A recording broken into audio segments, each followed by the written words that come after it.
자, 이번 시간은 거래계약서입니다. 뭐 바로 전 시간에 했던 확인설명서 뭐 비슷하죠. 일단 당연히 중개가 완성되고 쓰지 언제 쓰겠어요. 거래계약서 작성 양쪽 다 교부하고 이건 특이하게 몇 년? 그렇죠, 5년.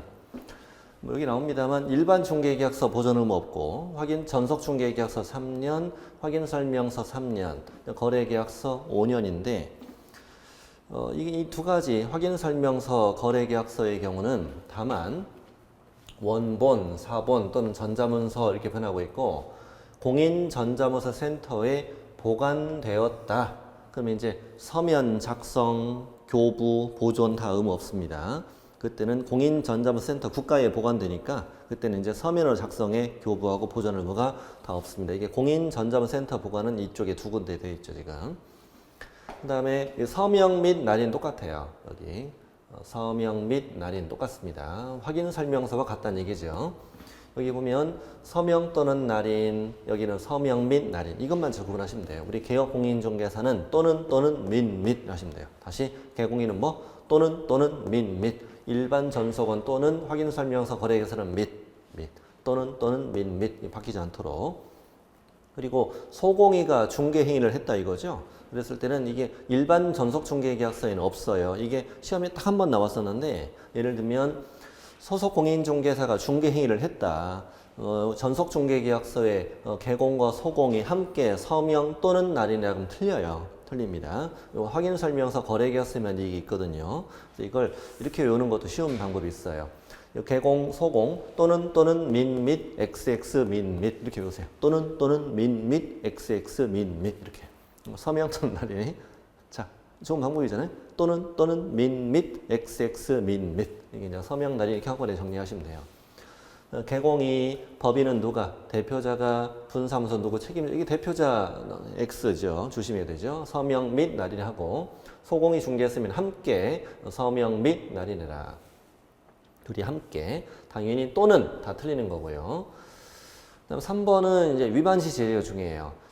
거래계약서 쓸 때 거래금액 등 거래 내용을 거짓으로 기재하거나 서로 다른 둘 이상 계약서 쓰면 안 된다. 거짓기재 투계약서. 거짓기재 투계약서인데 이쪽을 먼저 보실까요? 이쪽을. 자, 전속중개계약서, 확인설명서, 거래계약서. 우리 우리 셔는 전부 다 순수 업무정지죠. 전속중개계약서 사용하지 않았어, 보존하지 않았어. 업무정지 O, 자격정지는 X. 이거는 개공 거죠. 또 확인설명서, 거래계약서, 교부하지 않았어, 보존하지 않았어. 이거 전부 다 업무정지 O, 자격정지 X예요. 근데 이제 서명 및 날인하지 않았을 때면 업무정지도 오고 자격정지 O가 되는 거죠. X가 총 6개, 여기는 2개, 총 X가 8개입니다. 이쪽은 되게 잘 나오죠. 이거는 개공 거, 이거는 소공 거, 개공 거 다 들어간다. 그 다음에 거짓기재 투기약서는 좀 느낌이 세 안 세? 세잖아요. 그래서 거짓기재 투기약서는 세니까 임등치, 등록을 취소할 수 있다. 소공은 줄게 자격정지밖에 없죠. 근데 지금 기준이 이게 6개월짜리, 이제 3개월짜리 이렇게 구분되는 거죠. 자격정 기준이. 그래서 셔는 업무정지, 센셔는 임등치다. 어느 쪽을 조심해야 되냐면은 이 셔는 순수 업무정지잖아요. 여기를 등록을 취소할 수 있다고 그렇게 틀리게 잘 내요. 조심해야 돼요. 전속중개계약서 사용하지 않았다, 보존하지 않았다, 등록을 취소할 수 있다. X.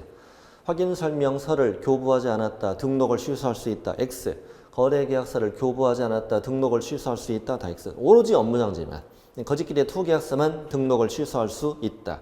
소은 자격정지. 이게 바로 이거죠. 임등치 자격정지인데 형벌 1-1X 이거를 또 출제하는 이유는 뭐냐면 이중 등록, 이중 소속, 이중 사무소는 1-1이잖아요. 근데 이중 계약서 헷갈리게 되는 겁니다. 이중 계약서는 형벌은 없고 행정처분만 있더라. 이쪽은 이렇게 한꺼번에 정리를 하면 좋아요. 일단 밑에 있는 건 뭐냐면 표준 서식에 관한 내용인데 결론적으로 거래계약서는 법정 서식이 있다 없다? 없다. 다만 국토부 장관, 이 자리도 아셔야 되고요. 국토부 장관이 개공이 작성하는 표준 거래계약서 표준 서식정의 사용을 권장할 수 있다. 라고 되어 있으나 이제 국토부령에 신규칙 국토부령이잖아요. 국토부령에 법정 서식이 아직 만들어져 있지 않은 거지요. 이제 어디랑 좀 비교를 할 거냐면 상당히 앞으로 많이 가야 됩니다. 지금 여러분 여기가 몇 페이지냐면 31페이지예요. 31페이지인데 여기도 보면은 일반 중개계약 있잖아요. 자, 국토부 장관은 일반 중개계약 표준 서식을 정해 사용을 권장할 수 있다라고 대통령령에 얘기하잖아요. 근데 국토부령에 가보면 일반 중개계약은 14호 서식에 따르니까 표준 서식은 있는 거죠. 그래서 문제 푸는 방법은 국장은 일반 중개계약 표준 서식정에 사용을 권장할 수 있다. O. 근데 현재 표준 서식이 있다. 그래도 O죠. 있으니까. 다음에 사용할 의무는 있다. 없다. 사용할 의무는 없다. 이렇게 하는 거잖아요. 국장이 표준 서식을 만들었으니까 이거는. 자, 그런데 몇 페이지냐면 이제 45페이지입니다. 45페이지. 국장은 개공이 작성하는 거래계약서 표준 서식청에 사용을 권장할 수 있다. O. 근데 법령이 현재 표준 서식이 있다. 그러면 X. 표준 서식은 없다. 표준 서식은 없다. 엄청 잘 나옵니다. 시험에 어마어마하게 나옵니다. 표준 서식이 없다는 거. 다만 작성은 해야 되잖아요. 그래서 뭘 주고 있죠? 필수 기재사항을 주고 있죠. 거래계약서 필수 기재사항. 외우는 방법은요. 인표계, 인권, 거그자, 조 이렇게 외우면 돼요.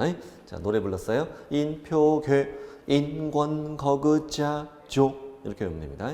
자, 인적상, 표, 물건의 표시, 계약일, 뭐 읽으면 이해돼요. 자, 특히 4번, 5번 중요합니다. 4번, 5번. 인권, 인도일시, 특히 뭐 권리 이전의 내용. 이 계약으로 어떤 권리가 이전되느냐.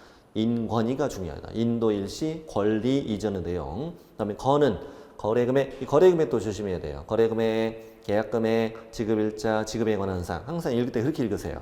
거래금액, 계약금액, 지급일자, 지급에 관한 사항. 거래금액, 계약금액, 지급일자, 지급에 관한 사항. 왜냐하면 1분만 내기도 해요. 계약금액 및 그 지급일자 이만큼만 내기도 합니다. 그래서 거래금액, 계약금액, 지급일자, 지급에 관한 사항. 그 밖의 약정 내용인데 시험엔 그 밖이란 표현은 잘 안 쓰거든요. 그래서 거래 당사자 간 약정 내용, 거래 당사자 특약상 같은 거. 그다음에 특히 8번이 많이 나왔어요. 확인 설명서 안 줄까 봐. 확인 설명서 교부일차. 확인 설명서에 중개 보수를 적잖아요. 중개 보수를 초과해 받으면 확인 설명서를 교부하지 않을 우려가 있어서 반드시 주는 거래계약서에 확인 설명서 교부일자를 적는다 이거죠. 조건이 기한은 당연히 있는 경우에만 쓰는 거예요. 없으면 안 쓰는 거예요. 조건이 있는 경우 조건, 기한이 있는 경우 기한이라면 O 이렇게 푸는 건데, 근데 이제 이렇게 뭐 읽으면 다 충분히 이해는 되는데 주의할 점들이 있어요. 이 권리관계 X 아직 이거 출제 안 됐거든요. 권리관계는 어디에 적어요? 확인설명서의 기재사항이에요.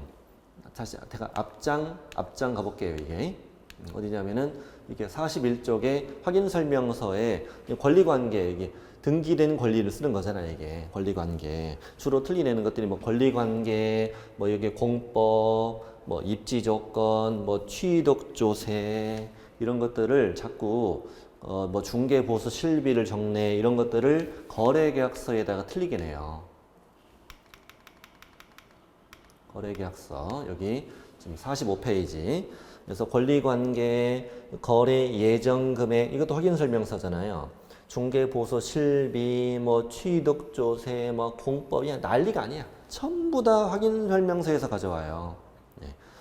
권리 이전의 내용과 권리관계 헷갈리게. 여긴 거래금액인데 여긴 거래 예정금액 이런 식으로 헷갈리게 낸단 말이에요. 이런 것들을 조심해야 된다. 그래서 깔끔히 암기를 해야 돼요. 인표계 인권 거그자 조 다 외웠고 문제 풀어봅시다.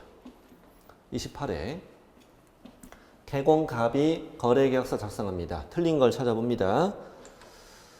자, 갑은 중개대상물에 대하여 중개가 완성된 때에만 거래계약서를 작성 교부해야 한다. 이 만자가 나와도 맞습니다. 맞는데 판례인데 한번 들어만 보세요. 개공이가 친구한테 가짜 전세계약서 써줍니다.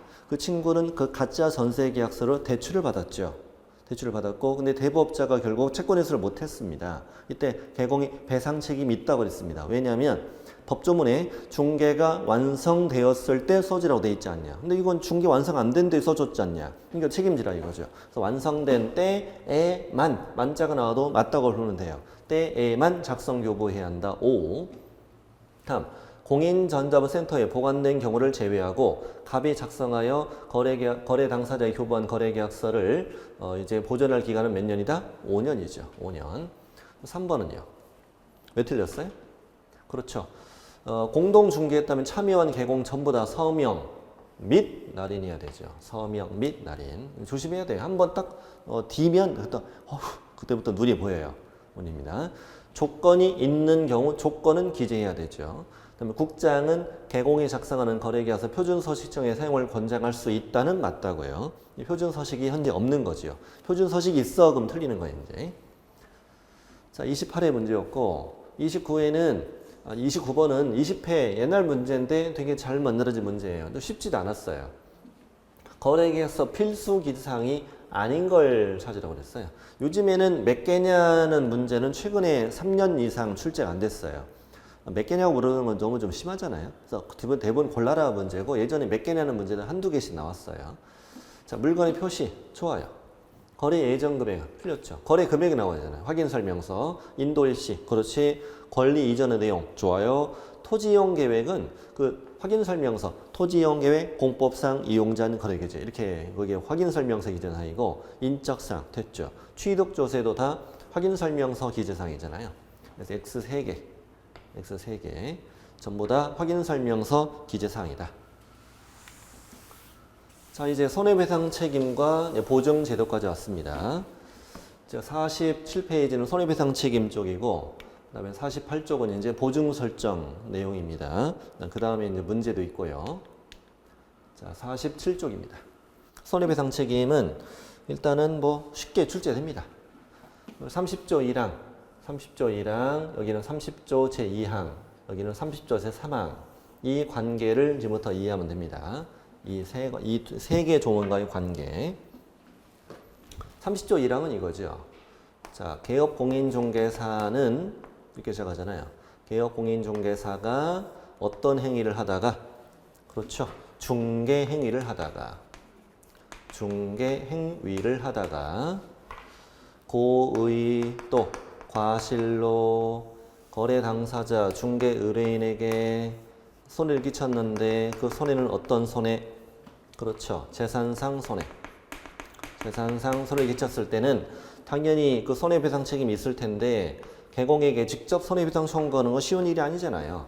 그러니 개업공인중개사는 이를 보장하기 위해서 보증기관에 보증을 설정할 의무가 있잖아요. 자, 공인중개사 1억 이상, 법인은 2억 이상에 첫 번째 어디 가입해라? 서울보증보험, 보증보험기관 여기 가입하는데 이제 서울보증보험 가입할 때 보험료 10만 원 냅니다. 그럼 이제 보증기관에서 얼마까지 물어주고 1억까지 먼저 물어주고 그다음에 구상권 행사를 하는 보험이죠. 그럼 협회 공제 가입해도 되는데 공제료는 1년에 20만 원 정도 돼요. 1억까지 물어주고 다시 구상권 행사하는 거니까 보증보험 공제도 성격이 같습니다. 법원에 공탁을 해도 된다 이거죠. 이럴 경우에 이 30조 1항으로 발생한 손해에 대해서는 의뢰인은 보증기관에 별도로 보증보험 공제 공탁금을 청구할 수 있는 제도를 어디 법에 만들었다. 그렇죠. 공인중개사법에 별도의 제도를 만들게 된 거죠. 직접 손해배상 청구하는 건 민법을 적용하는 것인 거고 이렇게 하는 건 쉬운 일이 아니다 보니까 별도의 공인중개사법에 손해배상 책임 규정을 만들게 된 거죠. 이게 30조 1항이에요. 30조 2항은 특이한 조문인데 시험에 그대로 나와요. 개공이가 내 중개사무소를 다른 사람의 중개행위 장소로 제공했고 재산상손해 발생하게 했다. 개공이가 그 손해배상 책임이 있다. 그 다른 사람도 책임이 없는 건 아니에요. 있는데 이때는 사무소를 제공한 개공도 책임져야 한다는 그런 내용이죠. 시험에 그대로 나와요. 책임이 있다, O, 책임 없다, X 이렇게 출제됩니다. 자, 30조 1항, 2항, 3항을 보면 개공인은 언제까지? 그렇죠. 업무를 개시하기 전에. 방금 읽었던 1항과 2항 두 가지의 손해배상 책임을 보장하기 위하여 보증법이나 공제 가입하거나 공탁을 해야 된다. 이 관계 간단하죠. 30조 1항과 2항으로 발생한 손해에 대해서는 중개 의뢰인은 보증범 공제 공탁금의 청구가 가능하다면 그런 얘기죠. 자, 이쪽으로 가볼까요? 화살표 좀 가볼까요? 이렇게 화살표 두 개. 이쪽과 이쪽을 먼저 보고 다시 이쪽으로 가겠습니다. 자, 먼저 행위자. 행위자는 이때 개업 공인중개사라는 얘기인데 시험에 이것도 물어봐요. 소속 공인중개사나 중개보조원의 업무상 고의과실로 손해가 발생했다. 이때도 중개 의뢰인은 공인중개사법에 따라 보증범 공제 공탁금 청구할 수 있다 없다? 있다. 왜? 개공의 행위로 본다라고 그랬고 개업 공인중개사는 무과실 책임진다고 그랬잖아요. 그래서 소공보조원의 업무상 고의과실로 인해 재산상 손해 발생했다.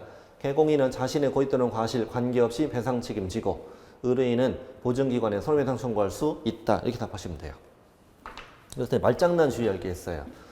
여기 소공이나 중개보조원이 뜰 때는 개업공인중개사는 자신의 고의 과실에 관계없이 배상 책임지잖아요.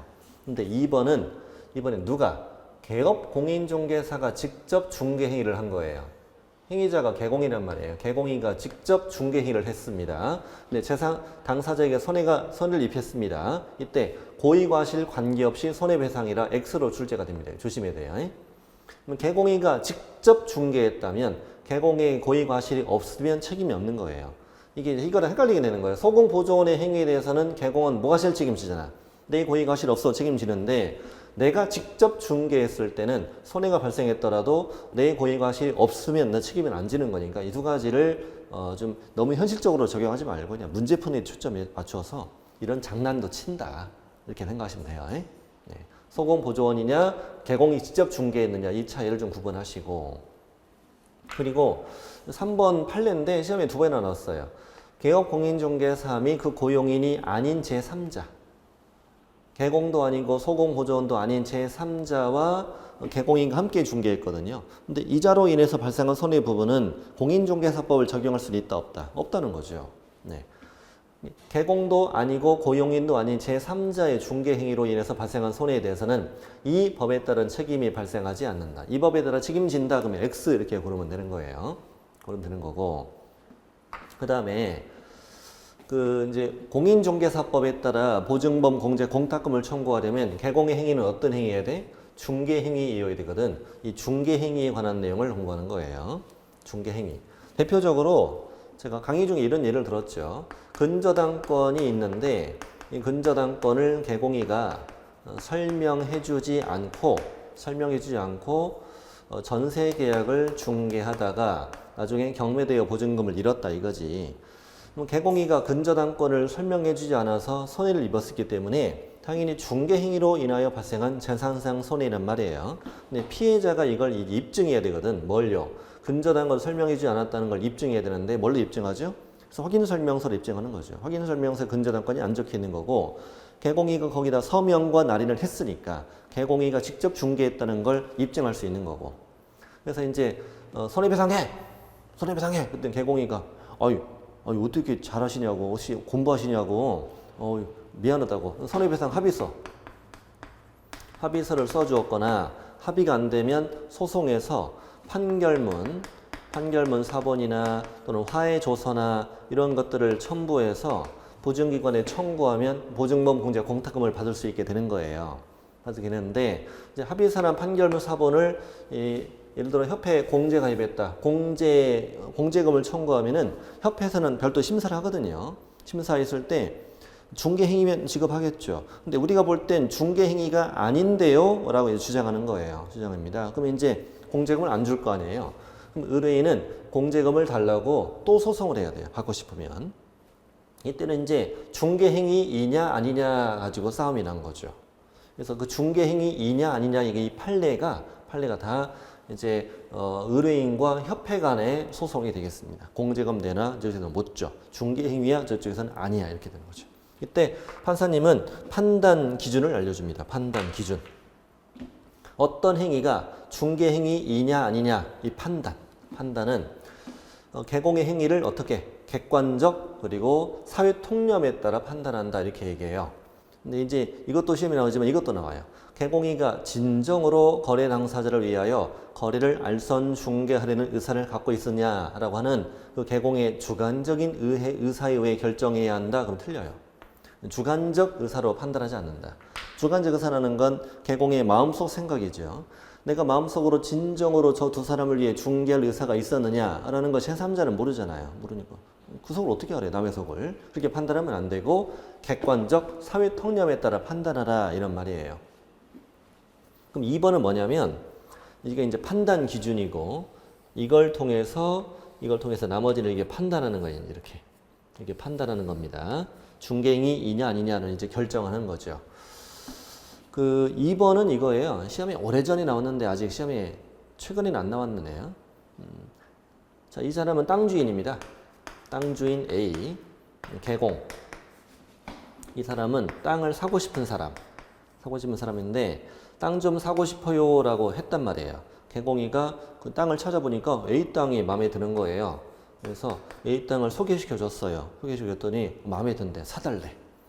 근데 이제 개공이가 A한테는 중개 의뢰를 받지도 않았어요. 의뢰 받지도 않았고 지금 B로부터만 중개 의뢰를 받은 거예요. 왜냐하면 A는 땅 팔 생각이 없거든요. 그래서 갑은 B를 사기치러 가요. 뭐라고 하냐면 내가 우리 땅 봤잖아. 마음에 들지? 근데 A가 지금 바쁘다면서 해외여행을 출장을 갔어. 나한테 대리권을 주더라? 그래서 나한테 대리권을 줬다고 하면서 내가 A를 대리해서 계약서 쓸 테니까 우리 같이 쓰자 이렇게 한 거예요. 그리고 위임장 위조해서 뭐 보여주는 거죠. 그럼 계약서 어떻게 썼냐면 이렇게 쓴 거죠. 매도인은 A의 대리인 개공, 매수인은 B 이렇게 하고 이제 개공 이걸 이따가 우리 금쟁이 파트에서 일방 대리를 하거든요. 이렇게 해서 계약서 쓰고 돈 받고 개공이 튀어버린 사건이었어요. 그래서 이제 피해를 입은 자가 개공이 간편협회 공제금을 청구한 거지. 청구했더니 이쪽에서는 이제 주지 못하겠다는 거예요. 왜냐? 한 사람한테는 의뢰를 받았지만 나머지 한 사람한테는 의뢰받지 않았잖아요. 이 둘 중에 한 사람한테만 의뢰를 받아서 중개가 될 수는 없다는 거지. 두 사람 모두로부터 의뢰를 받아야 중개가 되는 거죠. 이 중개가 아니야 이렇게 주장하는 거예요. 근데 판사님은 이 판단 기준, 개공의 주관적인 의사, 내 마음속 생각은 진정으로 둘을 위해서 중개할 생각이 없었던 거죠. 어떻게 하면 저 B를 사기칠까 이 생각뿐이었던 거지. 근데 그렇게 주관적인 의사로 판단하면 안 되고, 자, 객관적으로 판단해 보면 지금 B로부터는 의뢰받았죠. 근데 A로부터는 의뢰받지 않았잖아요. 근데 의뢰받았다고 했어 안 했어? 했죠. 했고 분명히 A를 대리해서 개공이 계약서 쓰고 있는 거잖아. B로부터 의뢰받았어. 그럼 A, B 모두로부터 의뢰를 받아서 중개한 모습을 보여주지 않냐. 그럼 내가 의뢰받았다고 했지 않냐 이거지. 그러니 객관적 본다면 이건 중개행위에 해당한다 이거지. 그래서 결론은 뭐냐. 일방 당사자의 의뢰에 의하여 중개대 상물의 매매, 교환, 임대차 등을 알선 중개하는 경우도 중개행위에 포함된다. 결론만 기억하면 돼. 일방 당사자 의뢰를 받아서 매매 등을 알선하는 것도 중개행위에 포함된다. 오! 이렇게 풀면 돼. 이건 최근에 출제됐는데, 자, 매매 계약을 중개했어요. 근데 계약 체결 후는 협회가 중개행위의 범위를 벗어났다는 주장을 많이 하거든요. 계약 체결 후니까 이건 이미 계약서 썼고 확인설명서 썼으면 중개는 끝난 거 아니냐 이거지. 계약 체결 후 계약금 중도권 지급에 관여했고 일부를 횡령했을 때는 이건 중개행위가 아니다 주장하는 거죠. 그러나 판사님은 사회 통념상 내가 중도금 받아 전달해 줄게 라고 하면 사람들은 뭐라고 생각한다? 중개라고 생각하지 않냐. 그리고 개공이 중도금 받을 당시에 마음속은 어디로 튈까 이 생각이었겠지만 객관적 제3자가 볼 때 돈 받은 목적은 중개할 목적으로 받은 거잖아. 그러니 계약 체결 후 계약금 중도금 지급에 뭐 했고 관여했고 일부를 뭐 했을 때도 횡령했을 때도 이것도 무슨 행위로? 중개행위로 재산상선에 발생한 경우로 봐야 한다. 이것도 중개행위에 해당한다. 이 법에 따라 배상 책임이 있다. 오! 이렇게 풀면 돼요. 4번은 뭐냐면은 4번이 그나마 제일 중요한데 자, A는 개업 공인중개사고 갑은 중개보조원이에요. 자격증을 대여해주고 이 개공인은 출근도 하지 않아요. 출근도 하지 않습니다. 근데 갑은 현재 오피스텔 1층 부동산이었는데 내가 갖고 있던 오피스텔이 있었어요. 이걸 얼마 전에 B한테 팔았죠. 팔았고 아직 잔금을 치르긴 전이었어요. 잔금 치르기 전이었는데 당연히 오피스텔 1층 부동산이니까 오피스텔을 어떤 사람이 임차로 왔겠죠. 찾아왔는데 이 오피스텔 임차로 왔어요 하니까 갑이 이미 내가 팔아버린 그 오피스텔을 보여주는 거예요. 내 거라고 하면서. 근데 이자에게 특별히 너에게 전세를 내줄게. 전세 내주고 그다음에 잔금 받고 등기 넘겨주고 전세금 받고 튀어버리는 사건이었죠. 이때 이제 피해를 입은 의뢰인은 저 보조원을 고용한 개공갑, 이자가 가입한 공제 있잖아요. 공제 손해배상 청구를 하게 된 거잖아요. 그랬을 때 이 보조원의 행위가 중개행위이어야 개공의 그 보증 공제기관에 공제금을 청구할 수 있는 거잖아요. 근데 이제 이 중개 의뢰인이 이게 중개행위다고 주장했던 이유는 뭐냐면 계약서 하단에 중개사무소 명칭이 기재되어 있었고 그리고 갑이 확인설명서까지 교부했던 거예요. 그러니까 중개로 보여지잖아요. 보여지는데 판사님은 어디에 집중했냐면 이 계약서를 보자. 그럼 임대인은 누구로 써 있냐? 갑으로 써 있고 임차인은 누구로 되어 있고 을이라고 되어 있고 지금 이제 누구 행위에 우리 집중하고 있는 거예요. 이 갑의 행위에 집중하고 있는 거잖아요. 그럼 갑은 이자와 갑과 을은 직접 임대차 계약을 체결한 거냐 아니면 갑은 임대차 계약을 중개한 거냐? 뭐라고 봐야 돼요? 직접 계약을 한 걸로 봐야 되잖아요. 갑이 직접 그 이자에게 임대차 이자와 임대차 계약을 체결하고 계약서도 얘가 쓴 거잖아 지금. 그런 이거는 중개사무소 명칭이 적혀 있었고 확인설명서가 교부되었을지라도 갑의 행위를 당사자 사이에 임대차를 중개하는 경우라고 볼 수는 없다 이렇게 이제 결론이 나오게 된 거예요. 그래서 자격증 등록증을 대여받아 사무소를 운영하던 보조원이 자신의 오피스텔을 여전히 갖고 있는 것처럼 가장했고 어디가 포인트예요? 임차 의뢰인일과 어떻게 직접 거래 당사자로서 임대차 계약을 체결했다면 중개사무소 명칭이 적혀있고 확인설명서 교부되었을지라도 이 갑의 행위는 객관적 사유통념상 당사자 사이에 임대차를 알선 중개하는 행위라고 볼 수는 없다. 중개행위가 아니다. 공제금 못 줘. 이런 내용이었죠. 이런 판례도 출제가 됩니다. 이게 30조 1항이고 이 항은 법조문 그대로 시험에 나오고 이걸 보장하기 위해서 언제까지? 업무 개시 전에 보증 설정이. 업무 개시 전에 그러면 5예요. 종류는 3가지가 있고 이거 이렇게 출제되게 돼요. 보증보험은 내가 가입하잖아요. 내가 가입하는 타인은 의뢰인이 타니까 타인을 위한 손해보험 계약이다. 공제도 마찬가지고. 근데 공제 가지고 시험에 나오는 거 이것도 나와요. 보증보험적 성격을 갖는다. 5. 공탁은 시험에 잘 나오죠. 폐업 또는 사망하고도 3년 이내 회수할 수 없다. 그 다음에 보증 설정 금액 이거 다 외웠죠 이미. 2억, 분사무소마다 1억 이상 추가. 그래서 법인이 주된 사무소 두고 분사무소 3개 두었다면 전체는 5억 이상 이렇게. 법인이 아닌 개공, 공인중개사인 개공과 부칙상 개공 1억 이상. 농협은 특이하게 1,000만 원 이상 이렇게 되잖아요. 그럼 이제 다음 페이지. 자, 보증제도 구체적으로 가보면 아까 우리 앞장에서는 여기요. 업무 개시 전에라고 법률에는 업무 개시 전에 그랬잖아요. 근데 대통령령에는 개설 등록을 한 때에는 업무를 시작하기 전에라고 돼 있으니까 두 개가 다 맞아요. 다시 앞장에 업무 개시 전에 이것도 맞고 개설 등록을 하고 업무를 시작하기 전에 이것도 맞아요. 두 개 다 맞아요. 보증 설정하고 등록 한청에 신고해라. 특이한 건 지역 농협이에요.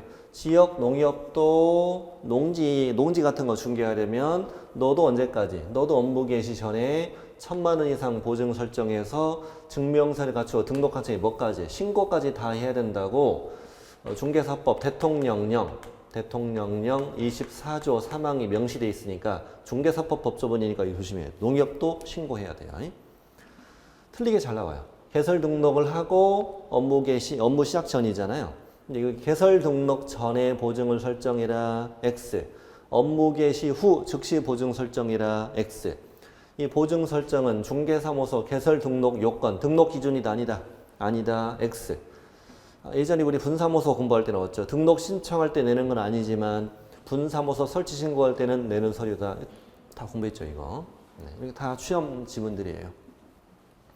자, 보증을 다른 보증으로 변경하고 싶다. 변경하고 싶으면은 언제 하라고요? 이미 설정한 보증에 효력이 있는 기간 중에 다른 보증 설정에 신고해라. 효력이 있는 기간 중에 이렇게 나오기도 해요. 조심해야 돼요. 효력이 있는 기간 중에 효력이 만료되는 즉시 X 이렇게 나오기도 해요. 죄송합니다. 효력 있는 기간 중에 이건 맞는 거고 효력이 만료되는 즉시 그럼 틀립니다. 그 다음에 보증보험 공제 같은 경우는 기간이 만료가 되잖아요. 이럴 경우는 언제까지? 만료일까지 다시 보증을 설정해 신고해라. 만료일부터 15일 이내에 이런 식으로 나오기도 해요. 공백기 생기면 안 되는 거죠. 그 다음에 여기 보면 보증의 설명과 관계증서 교부인데 거래 당사자는 보증 제도를 잘 모르니까 언제? 중개가 완성된 때 이거 중요합니다. 중개가 완성된 때 거래 당사자에게 손해배상 책임의 보장에 관하여 설명해야 한다. 또 완성된 때 거래 당사자에게 보증 관계증서 사본을 교부하거나 전자문서를 제공해야 한다. 이렇게 두 문장으로 나눠서 나옵니다. 완성되기 전에가 아니에요. 완성된 때 손해배상 책임 보장을 설명해야 한다. 그 다음에 관계증서 사본이 교부하거나 전자문서를 제공해라. 나로 인해 손해가 발생한다면 이렇게 손해배상 받을 수 있다고 설명하라는 얘기지. 완성되기 전에 이걸 왜 설명해줘요? 집 안 사고 돌아가는데 붙잡고 이거라도 듣고 가. 이게 아니죠. 이런 필요 없죠. 완성된 때. 위반 시 제재는 뭐냐면 손해배상 책임을 보장하기 위한 조치를 이행하지 않고 업무를 개시했다. 등록을 취소할 수 있다. 임등취. 그 다음에 손해배상 책임 설명하지 않았다. 관계증서 사본이나 전자문서를 교부하지 않았다. 백과태료. 얘는 보증에 센 것은 임등취, 약한 것은 100만 원. 보증에 센 것은 임등치고 약한 것은 100만 원이니까 바뀌지 않도록 하셔야 되고 이거는 뭐 잘 안 나와요. 시험에 나온 적도 없어요. 의뢰인이 보증보험 공제 공탁금을 지급받고 싶다. 다음에 서면을 첨부해 보증기관에 직접 지급을 청구하는 얘기입니다. 뭐 손해배상 합의서, 판결문 사본, 뭐 화해조서 이런 거예요. 합의서, 판결, 조서 이걸 보증에 직접 청구하는 얘기죠. 자, 여기 중개 의뢰인에게 1억 2천의 손해가 발생했다면 당연히 보증기관은 얼마까지만? 1억까지만 물어주죠. 그리고 보증보험 공제 물어주면 뭐가 들어와요? 구상권 들어오죠. 구상권 들어오고 그리고 한도를 넘는 부분은 별도 개공에게 손해배상 청구 가능하지요. 결국은 개공은 모든 책임을 다 져야 되는 거잖아요. 그래서 보증기관은 보증 설정 한도 내에서만 책임지어요. 하지만 개공인은 거래 당사자에게 발생한 모든 손해에 대한 배상 책임을 져요. X지문 보면은 개공의 손해배상 책임은 가입한 보증보험의 보장 금액을 한도로 한다. 그럼 틀리는 거죠. 그리고 분사모소에서 손해가 발생했다면 의뢰인이 이 보증기관에 청구할 때는요. 보증기관에 청구할 땐 법인 전체 보증 설정 한도 내에서 보증기관에 청구할 수 있게 됩니다. 자, 다음에 이 보증보험 공제는 1년 동안 발생하는 손액 합산액 1억까지거든요. 합산액 1억까지. 1억을 다 물어줬다. 그럼 이건 더 이상 효력이 있다 없다? 효력이 없다. 공탁금은 텅 비어버린 거잖아요. 그러니 이 보증보험 공제일 때는 어떻게 하고? 다시 가입을 해야 되고 공탁금 부족금을 채워야 되는 거니까 이게 중개사법 유일한 15일이죠. 중개사법에 딱 한 번 나오는 15일. 보증보험 공제 공탁금으로 물어줬구나 15일 안에 보증보험 또는 공제일 때는 다시 가입하면 되고 공탁일 경우에는 부족하게 금액을 보전해야 된다는 얘기죠. 밑에 X는 왜 틀렸냐면 보증보험금이나 공제금으로 손해배상했다면 15일 안에 부족하게 된 금액을 보전해야 한다. 왜 틀렸냐면 보증보험 공제로 물어줄 때는 다시 가입을 하는 거고요. 공탁으로 물어줄 때는 부족 금액을 보전하는 거예요. 이게 나눠서 나올 때 이 세 줄이 다 나오면 맞는 거고 보증보험 공제만 나오면 다시 가입. 공탁금으로 나왔다면 이 지문은 맞는 지문이 되는 거예요. 이런 식으로 문제를 내기도 한다. 자, 문제 풀어볼까요? 자, 손해배상 책임 쪽이에요. 자, 30번. 25에 나왔던 옳은 걸 찾아보자. 1번. 개공의 손해배상 책임을 보장하기 위한 보증범 공제가입 공탁은 언제예요? 중개사무소 개설 등록을 신청할 때 하라고요? 아니죠. 업무 개시 전에. 개설 등록을 하고 업무 개시 전에 해도 되고 그냥 업무 개시 전에 그래도 되고. 1번 틀렸고 2번. 다른 법률에 따라 중개업을 할 수 있는 법인이 부동산 중개업을 할 때는 보증 설정하지 않아도 된다고? 해야 돼요. 농협 1,000만 원 이상 하잖아요. 그 다음에 공제 가입했었는데 기간이 만료되어 다시 보증을 설정할 때 언제까지? 만료 후 15일? 아니요. 만료일까지 다시 보증을 설정해 신고해야 되죠. 만료일까지. 개공의 손해배상 책임을 보장하기 위한 조치를 이행하지 않고 업무를 개시했다. 등록을 취소할 수 있다? 오, 맞죠. 다음, 보증보험금으로 물어줬다. 며칠 안에? 15일 안에 다시 가입을 하는 거죠. 정답은 4번이에요. 어렵게 나온 게 이 정도 수준이에요. 어렵게 나온 게 이 정도 수준. 자, 29회. 자, 이번엔 틀린 걸 찾습니다. 틀린 거. 개업공인중개사 등이 아닌 제3자의 중개행위로 재산상손이 발생했다. 제3자는 이 법에 따라 책임을 진다. X. 벌써 답이네요. 아까 제3자의 중개행위로 발생한 손해는 이 중개사법 적용할 수 없다고 그랬죠. 자, 매매계약 중개하고 계약금 중도금 지급에 관여했거나 근데 잔금 중 일부에 횡령했을 때 이 법에 따른 손해배상 책임 있는 중개행위죠. 중개행위. 3번 언제까지? 업무 개시 전에 손해배상 책임을 보장하기 위하여 법령에 정한 조치를 하여야 한다. 보증 설정하는 얘기죠. 내 중개사무소 다른 사람의 중개장소로 제공, 재산상손의 발생, 배상 책임이 있지. 있고 그다음에 공탁금은 폐업 또는 사망 3년 이내 회수할 수 없지. 뭐 어렵지 않네요. 할만하네요. 자, 이제 손해배상 책임 마쳤고 이제 계약금 등의 반환 채무 이행의 보장으로 왔습니다. 이건 이제 그 거래 안전을 보장하기 위하여 계약의 이행이 완료될 때까지 잔금을 치르고 소유권 넘길 때까지 어떤 돈을 계약금과 중도금과 잔금을 누구 명의로? 그렇죠. 예치 명의자 이제 암기해야 되죠. 예치 명의자의 명의로 예치 기관에다가 예치해볼까? 라고 당사자에게 개공은 뭐 할 수 있다? 권고할 수 있다.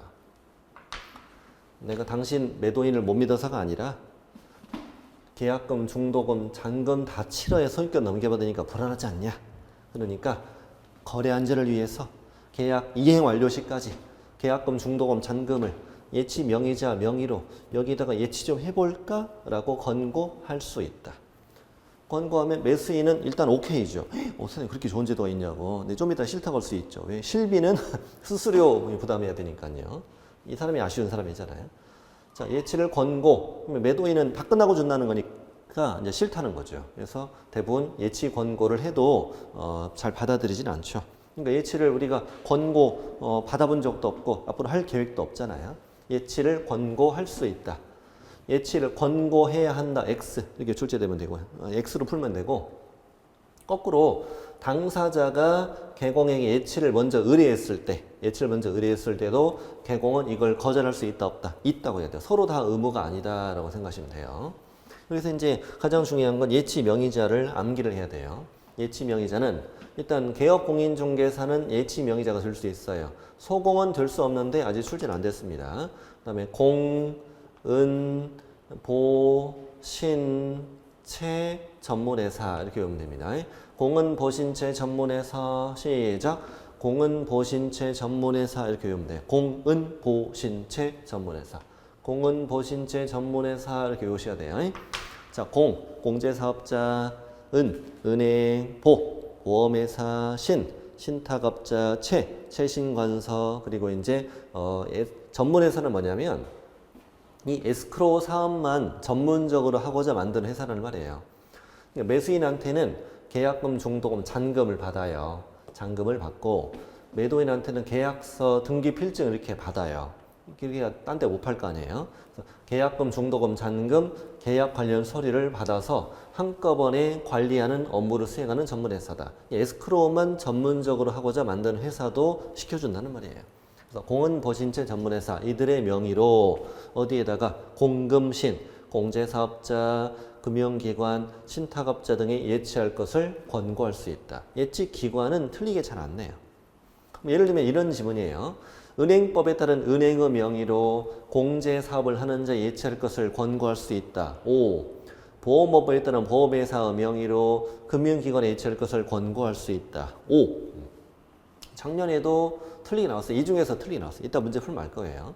네. 이게 이제 예치를 권고할 수 있는데 일단 이거 예치 권고할 수 있다. 목적 뭐냐? 언제까지 예치할 거냐? 어떤 돈이냐? 예치를 권고할 수 있다. 그다음 예치 명의자 암기. 공은 보신채 전문회사, 공은 보신채 전문회사, 여기는 공금신. 이렇게 예치를 권고할 수 있다 이거예요. 밑에 건 뭐냐면 우리 개업공인중개사의 명의로 예치할 경우에는 개공에게 뭐가 있다? 의무가 있다는 거죠. 우리 개업공인중개사 통장에다 넣어놓다는 거니까 불안하잖아요. 불안하니까 개공 당신 어떻게 믿냐 이거지. 그래서 개공 명의로 예치할 때는 다음에 의무를 지도록 하자는 거야. 그래서 자 계약금 등을 개공의 명의로 금융기관 등에 예치할 것을 의뢰했다는 거예요. 당사자가 의뢰했으면 거래 당사자와 다음 세 가지를 약정해야 한다. 아래 세 가지를 약정해야 됩니다. 첫 번째는 계약 이행이 완료될 때, 도중의 계약이 해제될 때 그 계약금 등의 인출을 어떻게 할까? 거래 당사자 동의 방법을 약정해야 한다. 두 번째, 반환 채무 이행 보장 세드는 실비는 어느 정도 부담해야 할지를 약정해야 한다. 이건 누가 부담하는데? 매수 임차 의뢰인이 부담. 이것도 중요합니다. 누가 부담하냐가 중요하고요. 매도 임대가 아니에요. 그 다음에 거래 안전을 위해 필요한 사항을 약정해야 한다. 세 가지를 약정하라 이거예요. 당사자가. 누구 명의로 할 때? 개공 명의로 예치할 때. 그리고 당연히 개공 자기소 예치금과 분리해서 관리를 할 수 있도록 해야 되는 건 당연한 거고 당사자 동의 없이 인출하면 안 되는 거고 그 다음에 역시 개공 명의 예치했다. 그 계약금 등을 거래 당사자에게 지급할 것을 보장해야 된다. 들고 튈까봐. 그래서 어떻게 그 예치 대상이 되는 계약금 등에 해당하는 금액을 보장하기 위하여 보증법이나 공제가 공탁을 해야 된다. 예를 들어 계약금 중도금 예치했다. 그러면 그 예치 대상이 되는 계약금 등에 해당하는 금액, 계약금 중도금만큼 보증법 공제가입 공탁하라. 그럼 당사자에게 그 증서 사본을 교부하거나 전자문서를 제공해라. 그래서 개업공인중개사가 예치 명의자가 될 때는 공인중개사법에 따라 이런 의무를 지게 된다는 얘기죠. 지게 된다. 자, 이따 문제 푸시면 알 거예요. 그럼 사전 수령은 뭐냐면 잠깐 이쪽으로 와보시죠. 현재 매수인이 매도인에게 이제 계약금과 중도금을 치렀고 이 계약금 중도금을 현재 여기다가 예치했다고 해볼게요. 예치를 했어 지금. 아직 잔금을 치르긴 전이잖아요. 잔금을 치르긴 전인데 이 매도인이 이제 예치 명의자에게 찾아와서 계약금 중도금을 미리 수령하고 싶다라고 찾아온 거예요. 원칙적으로 미리 수령이 안 되죠. 계약의 이행이 완료될 때까지 예치하기로 했잖아요. 미리 수령 안 되는데 예외적으로 미리 수령이 가능하다. 예외적으로. 근데 문제는 이렇게 미리 수령을 행한 후 계약금 중도금을 미리 수령해 간 후에 그 매매 계약이 뭐 될 수도 있어요. 해제가 될 수도 있잖아요. 해제가 될 경우에 미리 수령해 간 계약금 중도금을 매수인에게 반환해야 되잖아. 반환. 일단 원상 회복해야 되니까. 이 반환을 하지 못하면 먼저 줘버린 예치 명의자가 책임을 지는 문제가 생긴단 말이죠. 그러니 미리 수령을 하고 싶다. 당신이 미리 수령하고 싶으면 미리 수령한 후 계약이 뭐 됐을 때 해제됐을 때 계약금 중도금을 반환할 것을 보장하는 이걸 보증서를 떼라. 이걸 보증하는 보증서를 떼서 이걸 누구한테 교부하고 예치 명의자에게 이 보증서를 교부하고 미리 수령이 가능하다는 거죠. 그래서 나중에 사고 터지면 보증기관에서 책임지겠다는 거죠. 보증서 발행기관 책임지겠다는 얘기죠. 이걸 누구한테 교부하냐 중요합니다. 그래서 매도인과 임대인은 그 계약을 뭐된 때 해제됐을 때 계약금 등의 반환을 보장해 준다는 내용의 금융기관이나 보증법에서 발행하는 보증서를 떼서 누구한테 주고 예치 명의자가 중요합니다. 예치 명의자에게 교부하고 미리 수령할 수 있다. 이거를 매수인에게 교부하는 게 아닙니다. 예치 명의자에게 교부해야 됩니다. 만약에 개업공인중개사가 예치 명의자라면 개업 공인중개사의 교부하고 미리 수령하는 거죠. 예치 통장 갖고 있는 애한테 교부하고 미리 수령할 수 있다. 이렇게 하면 누구한테 교부하냐가 중요하다. 아직 시험에 한 번도 안 나온 문제입니다. 이거는. 그럼 이제 뒤에 있는 문제가 풀어볼까요? 32번 문제가 풀어봅시다. 어떻게 문제가 나오는지. 자, 작년에 나온 문제예요. 자, 틀린 걸 찾아볼까요? 1번. 개공인은 거래 안전을 보장하기 위하여 계약금 등 예치하도록 권고할 수 있다. 5. 예치 대상은 계약금, 중도금, 청금. 그렇죠. 보험회사는 예치 명의자가 될 수 있다. 그렇죠. 공은 보신체 전문회사. 개공인은 거래 당사자에게 공인중개사법에 따른 공제사업을 하는 자의 명의로 예치할 것을 권고할 수 없다. 땡. 공도 들어가잖아요. 그 다음에 개공은 계약금 등을 자기 명의로 예치했다면 자기에서 예치금과 분리해서 관리할 수 있도록 해야 된다. 오, 작년에 쉽게 나왔네요. 23회 문제인데 꽤 오래된 문제인데 좋은 문제예요. 자, 개공인 중개로 매매계약이 체결되었고 그 다음에 이 계약금 등의 반환치명 보장을 위해서 매수인이 낸 계약금만 누구 명의로? 개공 명의로. 아, 금융기관 예치했구나. 개공이 예치 명의자가 된 걸 물어본 거잖아요. 틀린 것은 1번. 금융기관에 예치하는데 소요되는 실비는 특별한 야증이었으면 매도인이 부담한다? 땡. 벌써 답이네요. 답은 쉬웠어요. 그다음 개공은 계약금 말고도 중도금, 잔금도 예치할 것을 권고할 수 있다? 5. 그렇죠. 그럼 개공은 예치된 계약금에 해당하는 금액을 보장하는 보증범 공제가 공탁해야 된다. 그래서 이 예치된 계약금만큼의 보증 설정해야 되는 거죠. 그 다음에 자기에서 예치금과 분리될 수 있도록 해야 되는 것이고 당사자 동의 없이 인출하면 안 되는 거지요. 어려운 문제는 아니었네요. 답은 1번입니다. 자, 이번 시간 마치겠습니다. 잠시 후 바로 이어서 금지행위 파트 시작합니다.